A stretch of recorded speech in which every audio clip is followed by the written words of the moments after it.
There are many times in history when the world has been on the brink of disaster, but few quite as well known as that of the Cuban Missile Crisis. In October 1962, the world held its breath as the United States and the Soviet Union faced off in the most dangerous confrontation of the Cold War.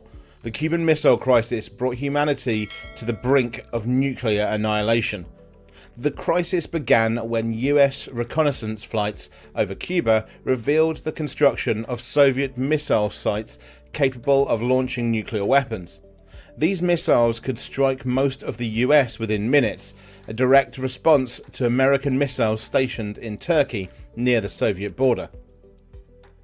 President John F. Kennedy addressed the nation on October 22nd, announcing a naval quarantine around Cuba to prevent more Soviet shipments of military equipment.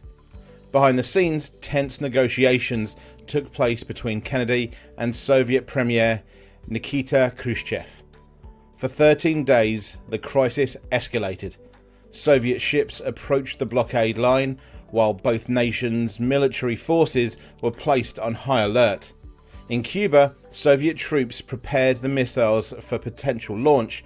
The world stood on the edge of disaster, with any misstep threatening to spark a full-scale nuclear war. A turning point came on October 27th, known as Black Saturday, when a US spy plane was shot down over Cuba. The pressure was immense, but both leaders understood the catastrophic consequences of escalation.